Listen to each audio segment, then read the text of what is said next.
बिस्मिल्लाहिर्रहमानिर्रहीम। अस्सलाम वालेकुम डियर स्टूडेंट्स। हमारी आज की क्लास है बीबीए फर्स्ट के साथ और आप का जो आज टॉपिक है वो है एक्सरसाइज के क्वेश्चंस हमने सॉल्व करने हैं। इसका टॉपिक हमने पढ़ लिया था, क्वाड्रेटिक इक्वेशन था और सिमल्टेनियस इक्वेशंस कैसे बनती हैं और कैसे सॉल्व करते हैं 2 अननोन्स के लिए, 3 अननोन्स के लिए। तो अब उसके रिलेटेड क्वेश्चंस हैं।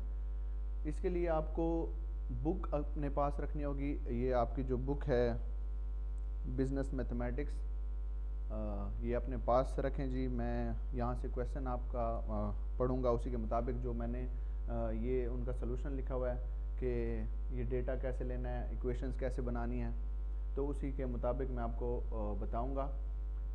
बुक आप अपने पास रखें तो समझ आएगी आपको। पेज मैंने लिखा हुआ है वहाँ पे, पेज नंबर 56 पे। ये बाकी तो स्टूडेंट्स बता रहे थे कि हो गए थे, और ये उससे आगे जो क्वेश्चंस हैं तो वो मैंने आपके लिए यहाँ सॉल्व किए हुए हैं और समझा भी देता हूँ कैसे करने हैं। तो पेज नंबर 56 पे आपके पास है practice set B 5B। Question number 8, the cost of 2 chairs and 3 tables is ₹230 and the cost of 5 chairs and 4 tables is ₹400. Determine the cost of the chair and the table। जी, वो कह रहा है कि the cost of 2 chairs, 2 chairs और 3 tables की कीमत है ₹230 और cast of 5 chairs and 4 tables की कीमत है ₹400। सो आप क्या करें, डिटरमाइन करें the cost of the chair and the table. ठीक है, तो x को हमने कह दिया cost of chair in rupees, means के x क्या है, चेयर्स की प्राइस है। y क्या है आपके पास, कास्ट ऑफ टेबल्स। तो जैसे कि स्टेटमेंट आपको दिया गया है उसी के मुताबिक ये इक्वेशन बन रही है। 2 चेयर्स 3 टेबल्स की कीमत कितनी है, ₹230 और 5 चेयर्स और 4 टेबल्स की कीमत कितनी है, 400। ठीक है, तो आपने क्या फाइंड करना है, एक्स और वाई कि एक चेयर की कीमत और एक टेबल की कीमत क्या बनती है, इस हिसाब से। ठीक है, सो इक्वेशन आपके पास बन गई। अब क्या करना है, इन इक्वेशंस को सॉल्व करना है फॉर एक्स एंड वाई, जो कि इससे प्रीवियस जो लेक्चर था उसमें मैंने आपको समझा दिया था सॉल्विंग इक्वेशंस। उसी तरीके से हम चल रहे हैं। क्या करना है कि जिसको आपने एलिमिनेट करना है उसको सेम कर दें, उनके कोएफिशिएंट्स को। अगर आप चाहते हैं कि x को एलिमिनेट करना है तो इसके कोएफिशिएंट्स को आपने सेम करना है। अगर आप चाहते हैं पहले y को एलिमिनेट कर दें, कोई मसला नहीं है, किसी एक को पहले एलिमिनेट कर सकते हैं और दूसरी वैल्यू फाइंड कर सकते हैं। सो यहाँ पे क्या किया हुआ है, फर्स्ट के कोएफिशिएंट को सेम किया हुआ है। तो मल्टीप्लाई इक्वेशन 1/5 एंड इक्वेशन 2/2, इससे क्या हो जाएगा, ये दो सेम हो जाएंगे। करने की ज़रूरत नहीं है, देखें सिंपल है। ठीक है, ये 10x बाय सब्ट्रैक्टिंग, देख एंड सब्ट्रैक्टिंग हमारे पास आ जाता है। ये 10x हो जाएगा multiplying by 5 multiplying by 2 10x, और जब सब्ट्रैक्ट करेंगे ये दो कैंसिल हो जाएंगे। ठीक है जी, और ये 5 से मल्टीप्लाई करेंगे तो क्या बन जाएगा 15, और ये 2 से मल्टीप्लाई करेंगे तो ये हो जाएगा आपके पास 8। तो 15 - 8 कितना हो जाएगा, 7y। और इस तरह से ये भी मल्टीप्लाई होंगे और ये सब्ट्रैक्ट करने के बाद आपके पास क्या हो जाएगा, 350 आ जाएगा। y की कीमत यहाँ से आ गई आपके पास। y क्या था, cost of table, cost of table आ गई।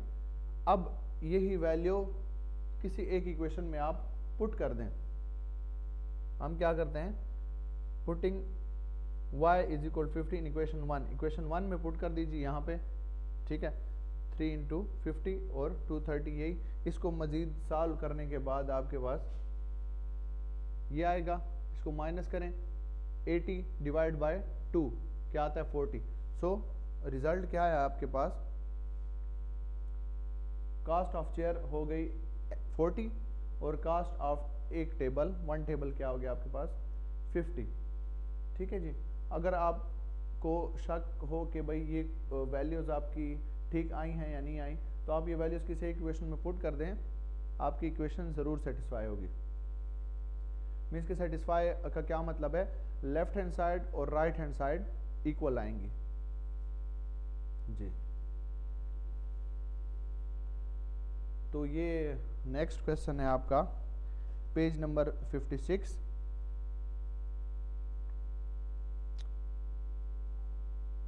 Question 9. The sum of the ages of a girl and her brother is 26 years. 3 years ago, her age was 4 times the age of her brother. Then, find out the present ages of the girl and her brother. ठीक है जी, detail आपको दी हुई है कि सम of edges, sister और brother के edges का सम कितना है, 26 ईयर्स। 3 years ago, 3 साल पहले जो सिस्टर की एज थी वो 4 टाइम्स थी the age of her brother, 3 साल पहले। Find out the present age, तो अब उनकी क्या एज होगी, सिस्टर की और ब्रदर की, ठीक है, girl and her brother. So हम प्रेजेंट एज ऑफ गर्ल को x कह देते हैं and y is the present age of her brother, ठीक है जी। तो स्टेटमेंट के मुताबिक जो आपके पास जो प्रॉब्लम है उसमें क्या कहा गया है कि उनके एजेस का सम कितना है, 26। 3 years ago, 3 साल पहले, ठीक है। कुछ प्रॉब्लम्स में आपसे पूछा जाएगा आफ्टर 3 years, तो उसका क्या हम यहाँ पे ऐड कर दें। अब यहाँ पे आपने बहुत ख्याल करना होता है स्टेटमेंट में, यहीं से सारा प्रॉब्लम जो है गलत हो जाता है कि स्टेटमेंट को सही समझा नहीं जाता। तो 3 years ago, 3 साल पहले क्या सिचुएशन थी कि जो x, जो गर्ल की एज थी x-3, वो क्या था 4 × y-3, ठीक है जी। वो 3 साल का डिफरेंस निकाल दिया उनके एजेस में से, ऐसे लिखा जाता है। सो यहाँ से क्या आती है, कुछ कैलकुलेशन करके ये 400 मल्टीप्लाई और ये सारा कुछ, इक्वेशन 2 आपके पास बन गई। एक इक्वेशन ये थी जो आपको सम दिया गया था क्वेश्चन में, सेकेंड इक्वेशन आपके पास ये बन गई जी। अब क्या करना है, इन दो इक्वेशन को वैसे ही सॉल्व करना है जो सॉल्विंग हम पहले ही सीख चुके हैं। उसी तरीके से subtracting equation 2 from equation 1, equation 2 को सब्ट्रैक्ट कर दें फ्रॉम इक्वेशन 1। देखिए यहाँ पे इजीली सब्ट्रैक्ट करके किसी को मल्टीप्लाई नहीं कर रहे हैं क्योंकि ऑलरेडी x का कोएफिशिएंट सेम आ रहा है, तो हम उसी को एलिमिनेट कर देते हैं, ठीक है जी, बाय सब्ट्रैक्टिंग। अदरवाइज आप y को एलिमिनेट करना चाहते हैं तो इसको मल्टीप्लाई कर दें बाय 4 और क्या कर दें, फिर एडिंग कर दें, ठीक है। 4y कैंसिल और यहाँ से कोई वैल्यू आ जाएगी, x की वैल्यू आपके पास पहले। सो जब हम डायरेक्टली इसको क्या करते हैं, सब्ट्रैक्ट करते हैं, तो क्या हो जाता है आपके पास, x कैंसिल और साइन चेंज, ये हो जाएगा 5y और राइट साइड पे आ जाएगा 35 आपके पास। So y is equal to value आपके पास क्या आ जाती है, 7। एक वैल्यू आ गई। अब इसको किसी भी जो आपने दो इक्वेशंस बनाई हैं उसमें से किसी एक में पुट कर दें तो आपके पास नेक्स्ट वैल्यू आ जाएगी। सो प्रेजेंट एज क्या हुई उनकी, 19 और इसकी एज क्या हुई, 7।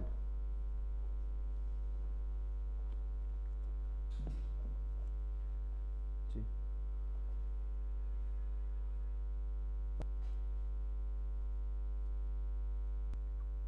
जी, तो अब ये नेक्स्ट प्रॉब्लम जो है आपके नंबर 10 जो प्रॉब्लम है, आप अपनी बुक्स पे देखें ज़रा। ए grocer wishes to make 50 kilos of tea by mixing 2 grades of tea worth ₹16 and ₹18 per kilo respectively. If he wishes to sell the mixed tea at ₹16.8 rupees per kilo, how many kilos of each grade of tea should he mix?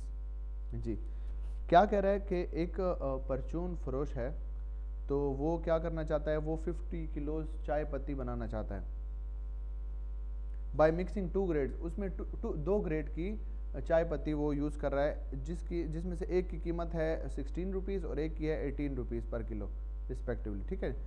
तो अगर वो बेचे ये mix T, अगर वो बेचे ₹16.8 में पर kilo, how many kilos of each grade of T should he mix, तो उसको जो 16 रुपीज़ पर किलो है वो कितनी मिक्स करनी पड़ेगी, और जो 18 रुपीज़ पर किलो है वो कितनी चाहिए होगी, जब वो क्या करे अपनी मिक्स चाय को सेल करे कितने में, 16.8 रुपीज़ में। तो इसी के मुताबिक ये डेटा जो स्टार्ट में जो ये डेटा कलेक्ट करना होता है ना, जो आप ये इक्वेशन बनाते हैं, सिर्फ मेन चीज़ यही है इसमें, इन प्रॉब्लम्स में, ठीक है। बाकी फिर कैलकुलेशन तो आपको पता है इजी है। ये अगर आप सही कर लें तो आपका प्रॉब्लम ठीक ही होता है और रिजल्ट सही निकलता है। हमने क्या कहा, let x and y be kilos of 2 grades of tea, ठीक है, रिस्पेक्टिवली वर्थ ₹16 एंड 18। जो 60 ग्रेड फर्स्ट है, ग्रेड फर्स्ट की चाय है ₹16 वाली, उसको x कह दिया, और जो ₹18 ग्रेड वाली चाय है उसको क्या कह दिया, y। तो अब वो जो स्टेटमेंट है उसके मुताबिक इक्वेशन क्या बनती है, x plus y is equal to 50, ठीक है। टोटल जो वो बनाना चाह रहा है 50 किलोज बनाना चाह रहा है। अब जी ये कैसे आ गया, ये ग्रेड वाली चाय उसको क्या चाहिए, ये 16 ग्रेड वाली चाय 16 रुपीज़ वाली, और ये 18 रुपीज़ पर किलो वाली, और यहाँ पे क्या है, सेल वो करना चाह रहा है कितने में, जो आप क्वेश्चन देखेंगे बुक पे तो आपको समझ आएगी, वो सेल कितने में करना चाह रहा है, 16.8 रुपीज़ में, ठीक है। ये वैल्यूज़ कहाँ से आ रही हैं, ये आपके क्वेश्चन में भी है, यहाँ भी हमने कह दिया। वो कितने में सेल करना चाह रहा है, 50 किलो सेल करना चाह रहा है कितने में, 16.8 रुपये में पर किलो। तो टोटल जो उसके पास क्या बनेगी, अमाउंट बनेगी वो ये होगी, और जो उसमें वो मिक्स करने जा रहा है ग्रेड 1 की जो थी 16 रुपये पर किलो था वो मिक्स कर रहा है, और जो 18 रुपये पर किलो था वो मिक्स कर रहा है, ठीक है। तो इक्वेशन एक दूसरी ये बन जाएगी आपके पास, एक ये मिक्स कितने करने जा रहा है, x और y को मिक्स कर रहा है, 50 किलो उसको चाहिए, ठीक है। 50 किलो, तो जो x था उसकी कीमत थी 16 रुपये, जो y था उसकी कीमत थी 18 रुपये, और यहाँ पे कितने में वो बेचना चाह रहा है, 16.8 में, यहाँ पे ये वैल्यू आ जाएगी, ठीक है जी। तो ये दो इक्वेशंस बन गई। अब क्या करना है, इन दो इक्वेशंस को आपने किसी एक कोएफिशिएंट को सेम करके उसको एलिमिनेट करना है जी। तो यहाँ पे हमने क्या किया, इक्वेशन 1 को मल्टीप्लाई कर दिया इसको बाय 16 से मल्टीप्लाई करेंगे तो ये 16x प्लस 16y, और यहाँ पे आपके पास आ जाएगा 800। फिर सब्ट्रैक्ट किया, ठीक है, ये इक्वेशन 2 को सब्ट्रैक्ट किया इक्वेशन 1 में से, ठीक है। इक्वेशन 1 को मल्टीप्लाई कर दें 16 से, फिर उसमें सब्ट्रैक्ट करें इसको, तो सब्ट्रैक्ट करने से साइन चेंज, तो वो कैंसिल हो गया जी। 2y इज इक्वल टू क्या हो जाएगा, -40, और y इज इक्वल टू आपके पास रिजल्ट आ जाएगा 20। तो अब क्या हो गया, y की वैल्यू पुट कर दें किसी भी यहाँ इक्वेशन 1 में, ये हो जाएगा 30। अब ये इन किलोज आपके पास आ रहा है, तो उसने जिस रेट में वो बेचना चाह रहा है उसको क्या करनी होगी, जो 16 रुपये वाली चाय थी, 16 रुपये पर किलो वाली, उसको मिक्स करनी होगी 30 किलो, और जो 18 रुपये वाली थी, ठीक है, उसको हमने y कहा था, उसको मिक्स करनी होगी 20 किलो, तब जाके जिस रेट पे वो बेचना चाह रहा है वो रेट बनेगा, ठीक है जी। क्वेश्चन यही था कि वो 50 किलो मिक्स करना चाह रहा है चाय, और उसको बेचता है 16.8 में, तो उसको 16 रुपये वाली चाय और 18 रुपये वाली चाय कितनी कितनी मिक्स करनी है, ठीक है। तो ये हमने कैलकुलेशन की इक्वेशंस बनाई उसी हिसाब से, ये तो रिजल्ट आया आपके पास y 18 रुपये वाली चाय कितने 20 किलो, और जो 16 रुपये वाली चाय है पर किलो वो उसको 30 किलो मिक्स करनी है, तब जाके वो इस रेट से सेल कर सकता है, ठीक है जी। ये प्रॉब्लम है आपका और उसका सलूशन। नेक्स्ट जो प्रॉब्लम है अपनी बुक्स पे आप अगर देखें, 2 cars start from the same place at a same time but travel in opposite direction. After 6 hours they are 540 meters apart. If one car travels 10 meter per hour slower than the other, what are their speeds per hour? ठीक है जी, दो cars travel कर रही हैं opposite direction में और start हुई same time पे, 6 घंटों के बाद 540 मीटर्स का फासला वो तय कर लेती हैं, एक दूसरे से दूर हैं 540 meters. If one car travel 10 meters, अगर एक कार 10 मीटर पर आवर की स्पीड से स्लोअर देन द अदर है तो what are their speeds per hour. जी, इसी के मुताबिक डेटा देखें। Let the speed of the first car को x कह दिया per hour, speed of the second car को y पर आवर। ठीक है जी, बोथ कार्स क्या हैं 540 मीटर्स अपार्ट आफ्टर 1 आवर, एक आवर के बाद वो कितने हो जाती हैं 540 मीटर्स दूर हो जाती हैं। सो हमने पहले 1 घंटे का हम हिसाब निकालेंगे तो फिर जाके हम बाकी कैलकुलेशन कर सकते हैं। इन 1 आवर दे ट्रेवल कितना 540 बाई 6, ठीक है, क्योंकि उन्होंने आपको हिसाब दिया है 6 घंटों का कि 6 घंटों के बाद वो इतना ट्रैवल करेंगी। तो अगर आपने 1 घंटे का हिसाब निकालना है तो आपने उस सारा जो फासला उन्होंने तय किया है उसको डिवाइड करना है 6 पे। ठीक है, तो आपके पास 1 आवर का हिसाब आ जाएगा और वही हमें चाहिए, उससे हमारा जो आगे प्रॉब्लम है वो सॉल्व होगा। ठीक है, तो मैंने क्या किया 540 बाई 6, तो इसका रिजल्ट आपके पास आ जाएगा 90 मीटर्स। अब ये इक्वेशन, अब ये कितने फासले पर हैं x और y, स्पीड क्या है इनकी, ये 90, ये स्पीड आ गई 90 मीटर पर आवर। तो x और y की स्पीड अब क्या चल रही है एक के लिए for 1 hour, x plus y equal to 90।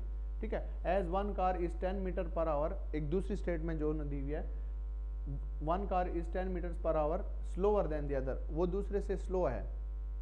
Let's say y slow है x से कितनी 10 मीटर पर आवर की स्पीड से, तो हम x को कह देते हैं y माइनस 10। ठीक है जी, समझ आ रही है इसकी, x की स्पीड क्या है y माइनस 10। ठीक है, x को कह दिया स्लोअर, तो वो क्या है y से 10 मीटर पर आवर के हिसाब से स्लो है। यही वैल्यू पुट कर दें इस इक्वेशन में, put values of x in equation 1। ठीक है, y minus 10 plus y equal to 90 metre per hour, ये भी स्पीड है ये भी स्पीड है। ठीक है, y की स्पीड निकल आएगी यहाँ से 50 मीटर पर आवर। तो अब ये वाली वैल्यू इस इक्वेशन में पुट कर दें। ये एक दफ़ा फिर इस प्रॉब्लम को देखें।